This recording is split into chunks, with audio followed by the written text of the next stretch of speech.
స్కూల్కి వెళ్ళి వచ్చేటప్పటికి తడిచిపోయామండి. స్కూల్ నుంచి ఆజ్ని ఫస్ట్ క్లాస్లో వేసారనమాట. కానీ మేము ఏంటంటారు దాన్ని, అడ్మిషన్ రాసించింది అయితే యూకేజీకి రాయించాము. కాకపోతే ఏంటంటే తనకి ఎగ్జామ్ ఒకటి పెడతారు కదండి. ఎగ్జామ్ పెట్టినప్పుడు అది అయితే రాయలేకపోయిందనమాట. రాయలేకపోతుంటే ఏబిసిడీలు రాసింది, నెంబర్స్ రాసింది. ఇంకా అమ్మాయి అన్నీ రాయలేకపోయింది. ఎందుకంటే ఇక్కడ జాయిన్ చేసిన స్కూల్లో ఎల్కేజీ యూకేజీ కంబైన్ చేసి 1 ఇయర్లోనే కంప్లీట్ చేశారు. అందుకు దానికి ఏమీ రాలేదు 1 ఇయర్లోనేను. ఇంకా అనేసి భాషలో వేసేటప్పుడు కూడా యూకేజీలోనే మళ్ళీ వేసానమాట.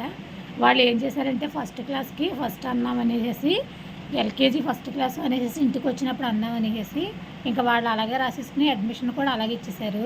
కాకపోతే తింటే ఏం వర్క్లు ఏమి రాయలేకపోతుంది అనమాట. వాళ్ళు చెప్పిన ఏమీని. సరే ట్యూషన్ పెట్టేద్దాం అనుకుంటే ట్యూషన్ టీచర్ కూడా సిజేరియన్ అయితే చేయించుకుంది. ఇంకా దాని గురించి అయితే చెప్పనండి అనేసి అనింది. ఇంకా దాని గురించి ఆ స్కూల్కి వెళ్ళి మళ్ళీ రిక్వెస్ట్ చేసి ఇప్పుడు అయితే యూకేజీలో అయితే జాయిన్ చేశానండి.